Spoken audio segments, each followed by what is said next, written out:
U.S. President Donald Trump says Iran's supreme leader, Ayatollah Ali Khamenei, has been killed by U.S. and Israeli strikes on Iran.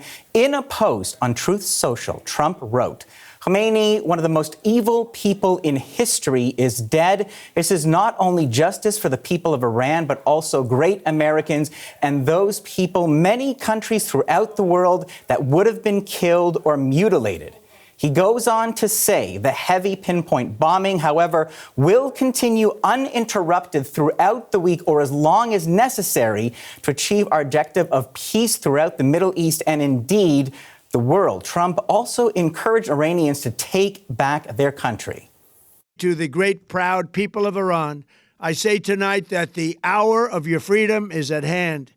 Stay sheltered. Don't leave your home. It's very dangerous outside. Bombs will be dropping everywhere. When we are finished, take over your government. It will be yours to take. This will be probably your only chance for generations.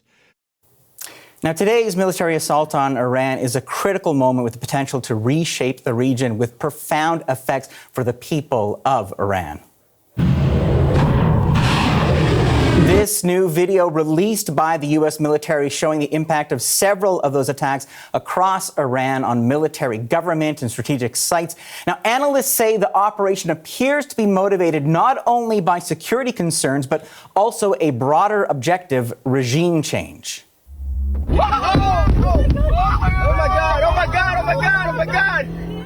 In response, Iran is launching missile and drone attacks targeting Israel and U.S. military bases across the Middle East, including Gulf states that host American forces. Qatar, the United Arab Emirates, Kuwait, Bahrain, and Jordan all say they've intercepted missiles that were fired from Iran. The scale and damage across the region and number of casualties still remains unclear.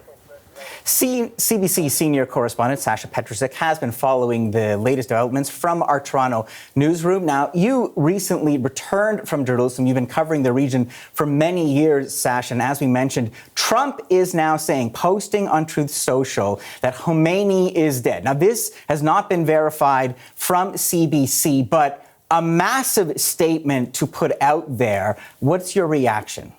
Well, this is what the Americans have been saying. Donald Trump now. It's also what we've been hearing from Israeli Prime Minister Benjamin Netanyahu, other Israeli officials as well. The Israelis were the ones who were in charge of that strike on a meeting of top Iranian leadership first thing this morning.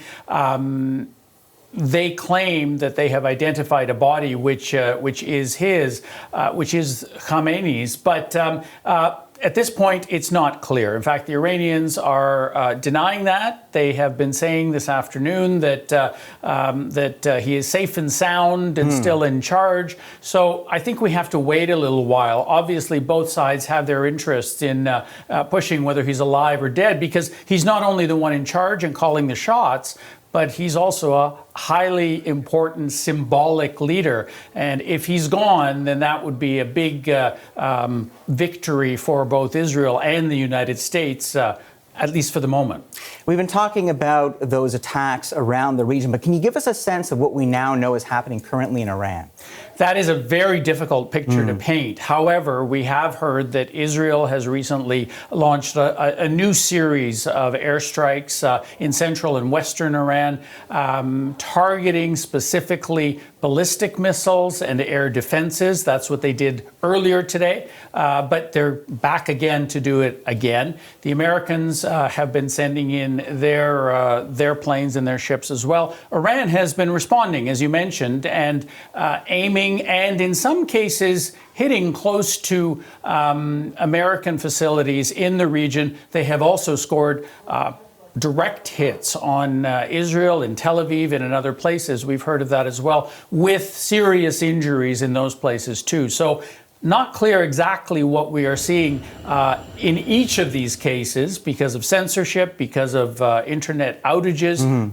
but that's the picture at the moment. So we have seen missiles get through those defense systems in Israel, still getting reports of casualties, still waiting for some of that to be verified. But as someone who has just been there and worked there for many years, I mean, this could be a very long road for Israel. What's your sense of the atmosphere and how they're taking the events of the past few hours? Throughout the month of February when I was there, every single day people would say to me, when is it coming? They all were there listening to the news and following social media to try to track when those missiles were going to come. Of course, everybody has a strong memory of what happened last June, again, when there were Iranian missiles in the skies and more than 40 people who were killed at that time.